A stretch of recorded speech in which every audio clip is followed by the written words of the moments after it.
নমস্কার বন্ধুরা, আজকে আমি একটা কবিতা পাঠ করব। কবিতাটির নাম সহমর্মিতা। লিখেছেন উত্তম কর্মকার, যিনি আমাদের ফেসবুকেরই একজন দাদা ভাই। খুব ভালো কবিতা লেখেন।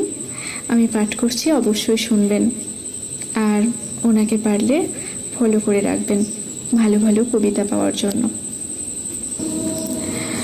কাঁপছে দেখো, লড়ছে দেখো, টলছে দেখো রাস্তাটা, কোথায় যাবে?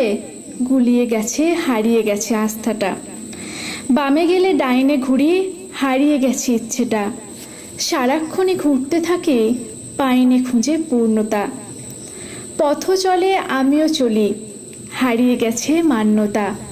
হাঁটবো বলেই হাঁটছি পথে, চালছে চোখের স্পষ্টতা। ভোঁতা আমার কৃপানখানি, দেখছি না তার সূক্ষ্মতা। সানিব কোথা জিজ্ঞাসিবার, হারিয়ে গেছে ধৃষ্টতা। হাজার বছর ঘুরছি আমি, লক্ষ্য ছিল মঞ্চটা। এটাই বুঝি ডেথ সার্কেল, পাইনে কারোর স্নিগ্ধতা। হারিয়ে গেছে কোথায় আমার ভালোবাসার উষ্ণতা।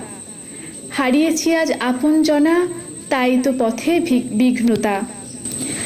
কলমখানি চলছে বটে, অচল সেথা ছন্দটা।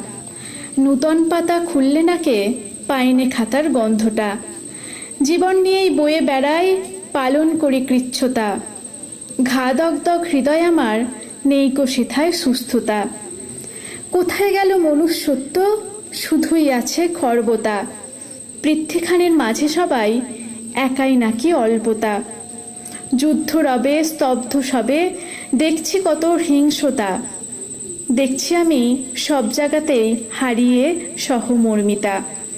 পাগল হয়ে ঘুরছি পথে, তবুও কত ব্যস্ততা। সবাই যখন শত্রু হলো, কোথায় গেল মিত্রতা?